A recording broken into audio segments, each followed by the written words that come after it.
up, YouTube? I'm your friendly neighborhood N-Man64, and I'm bringing you some more Super Smash Brothers Volume 5. Some other various subtitles. In the last episode, we progressed our way through that demonic castle and got Peach and Bowser added to our roster.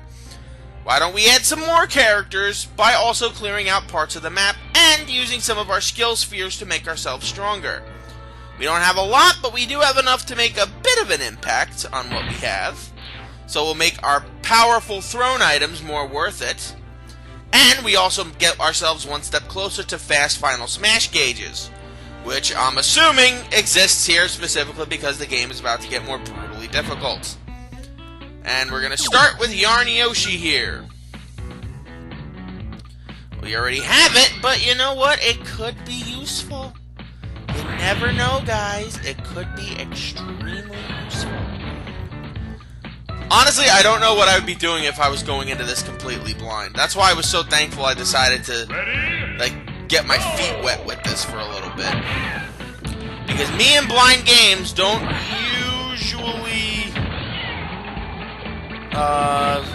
usually gel well. I mean, I missed a lot in Pokemon Black. That's why I had to do the... Hey!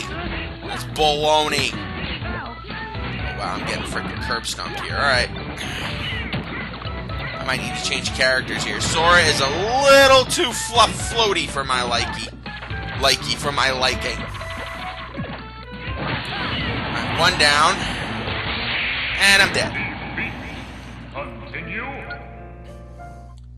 Alright, I gotta maybe I should just alter my strategy instead of doing anything super stupid. Yeah, that's pretty much it. Go! Ow. Stop it, you bums. Stop it, you bums!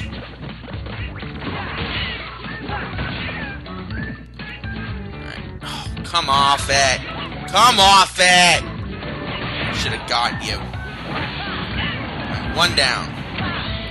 Oh, how did that miss? Come on.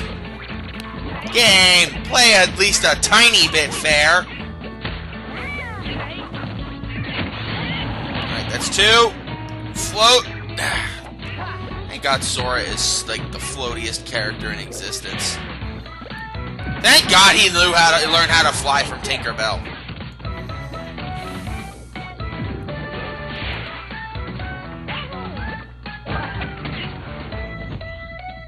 I don't know what the hell I'd do if Sora was just like a generic sword guy. It made him stand out, and once again I have to thank Sakurai for doing such a great job. Suck it and suck it, Yoshi. Alright, so that's our second Yarn Yoshi. And don't really have to do anything with it, since I already have one, and it's already maxed out to max level. So I may as well just hold on to it, or maybe save it for different usage somewhere down the line. Alright, I can't get to that treasure chest right now. So, let's see what I can do with some spirits. Alright, Riku is level 14 right now, and I have a bunch of these, so let's see what that power does. That is not bad. That is not bad at all. And as you can see, I also found Shantae.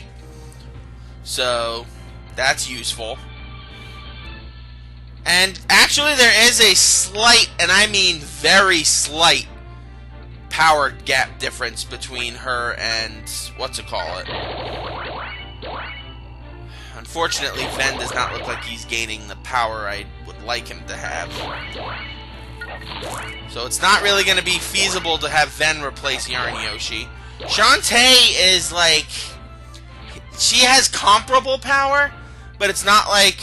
It's like amazing, you know? I just want to see if I can find something that's just stronger than Yarn Yoshi, because I cannot take this whole super light thing anymore. I'm too easy to launch, especially if I'm going to be Sora. The only way I could really counteract it is if I was a character that was heavy, and I can't really spend the whole game being Donkey Kong and Bowser. I don't even remember when you get the other heavy characters. Do they count Snake as heavy? I don't remember. But, like, I know King Dedede is very late. Or not, like, very late, but, like, late to a degree. And... bastard! And as for the other heavier characters, like Ike and... just Ike and Ganondorf and... even Wario, I would imagine, are much later on in the game. I was surprised to get Bowser when I did. Alright, so that takes me there. A little ribbon yarn thing. Dreambert. Slumber Floor.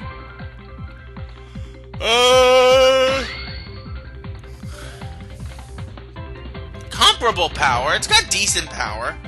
I'm gonna have to try out Shantae on some, like, special missions. But the problem is, I can't really try out Shantae not on screen, because for every single one of the...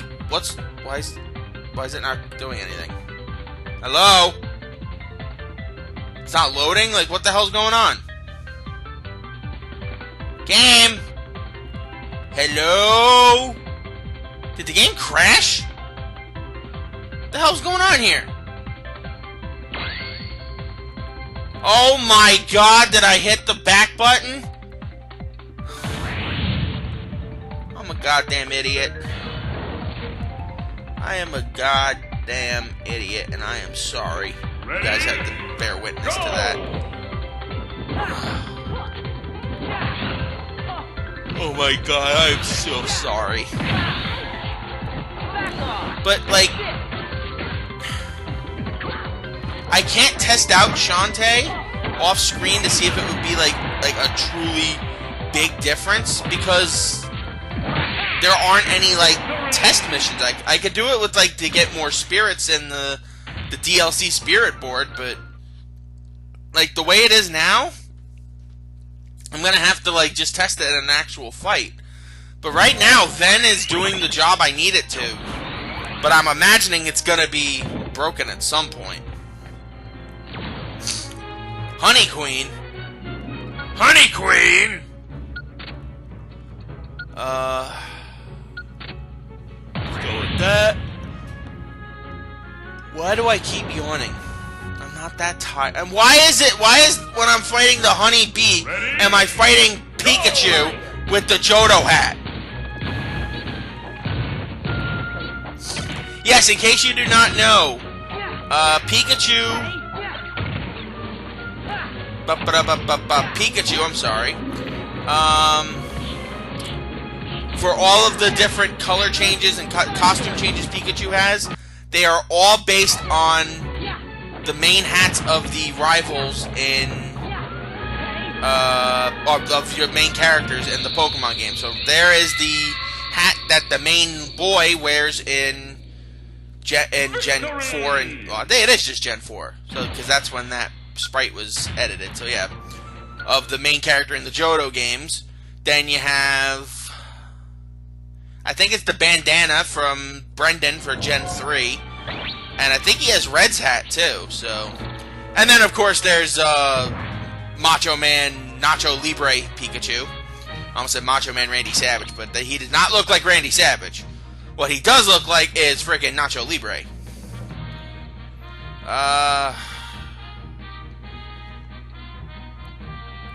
Who do I want to give the experience to? Salamence, Dr. Krieger, Infinite, and... Riku, why not?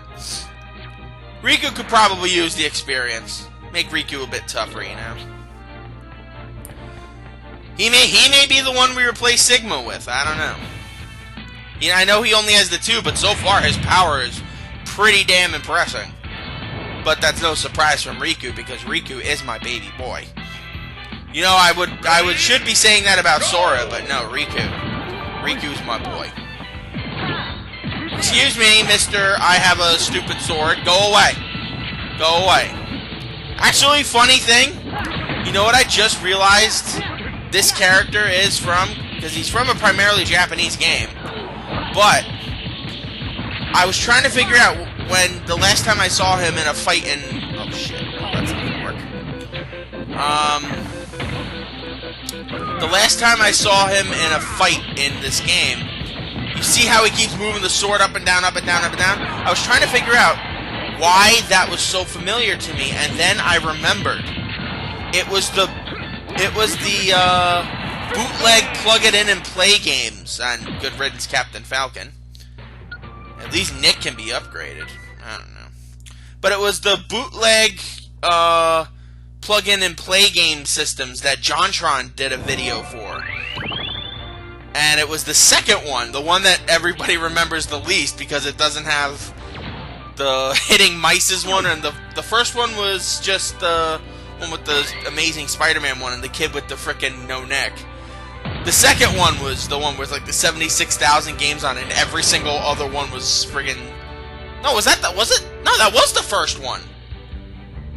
Because it wasn't one of the 76,000 ones. It was the first one, the one with the kid with no neck. It was called like 63410 or something like that. That's like the only thing I remember about it, and it's like friggin'... It's a damn shame.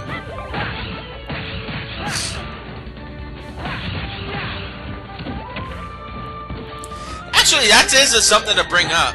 How many of us actually grew up with those bootleg systems?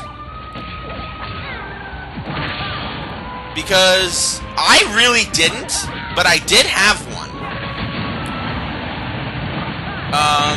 Funny story.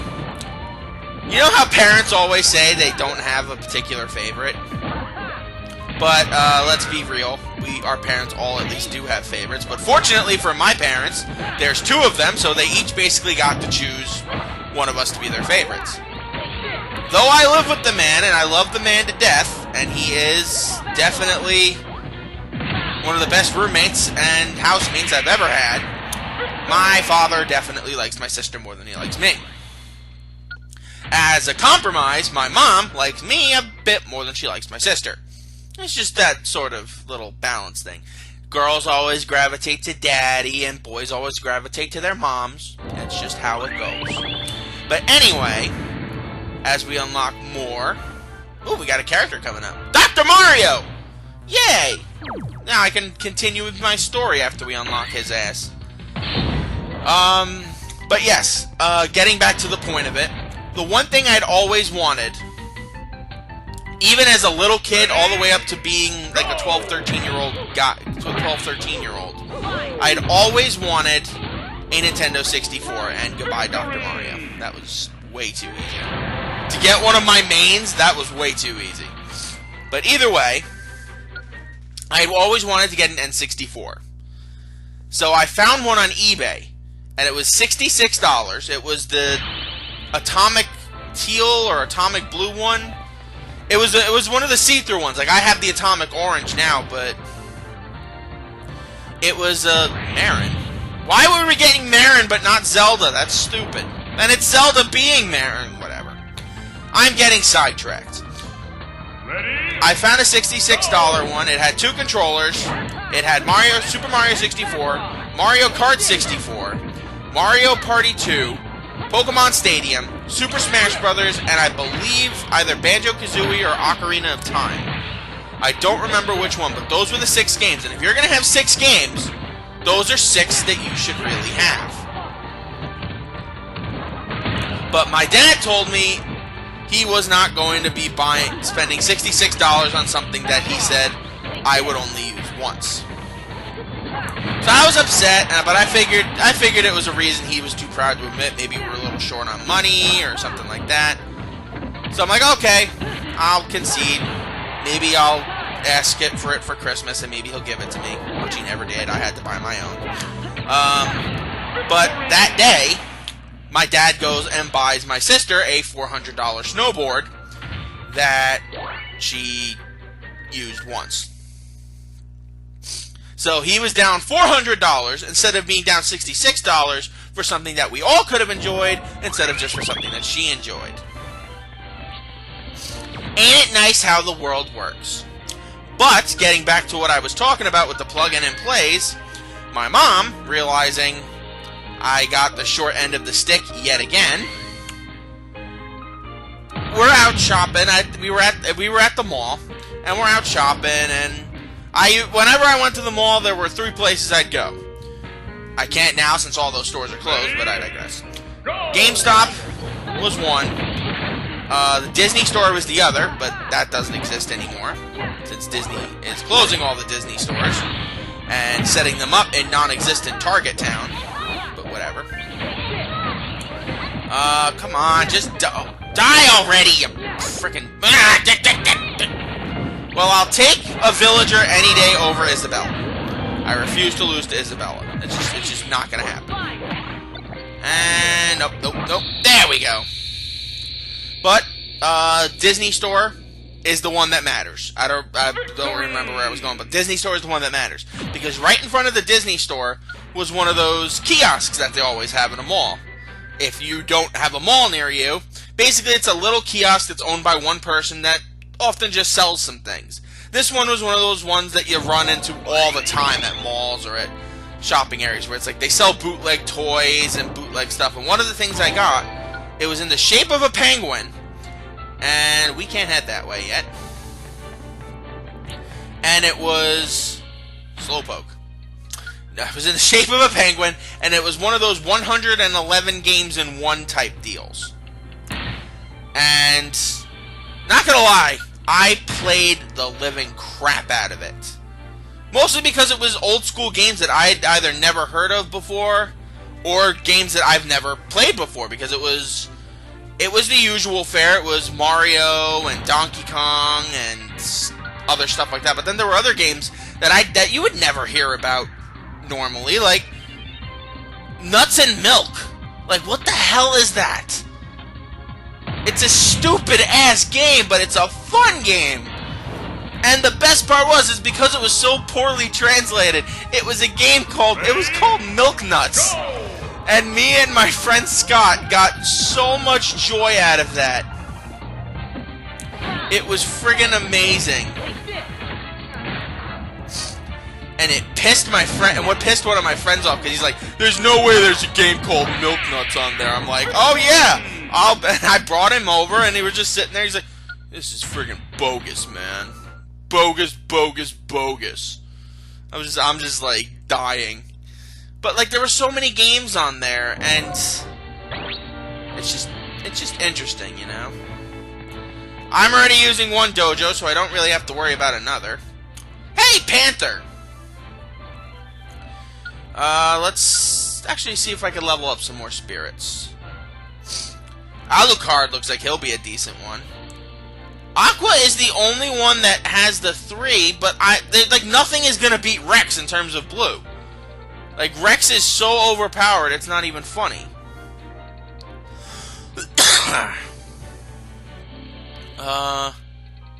Where is... Now I can't even find her again. Like Chantal is literally just Chantal. Why did I think Chantal, the Pokemon gym leader? Shantae. Now she just chooses to show up and disappear whenever she wants. Come on, I want to get the flippin' thing. Aqua has decent power, too. That's the screwed up part.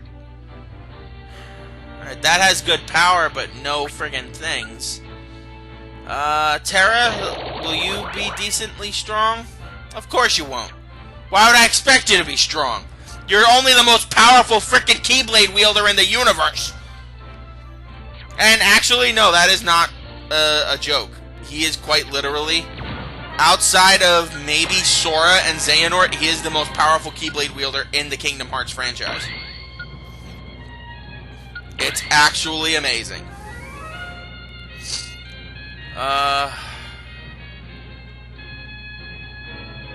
Assist Killer, that would help. Slumber immunity, poison immunity, first strike advantage, but it takes 2! Come on! Fiora would be interesting. All the best ones have 2. It's stupid. Oh, well. I think we got time for one more fight. Especially if we're beating up the guy that keeps trying to hit on Fox's girlfriend. Ready, go! It ain't cool, bro. It ain't cool. But it does get to remind me of Carfax Asphalt and Panther's Dead. Thank you, Panther. Thank you for nothing, you useless cat. Oh, well. Alright, I think that's just about it for now, so thank you guys for joining me. I'm your friendly neighborhood N-Man64. Join me next time, where we progress even deeper into this map and get some characters. We finally got another one that we can get. Maybe it'll be Zelda. Or maybe we're all just fooling ourselves. I don't know. Until we meet again, my lovelies, Asaya freaking Nara.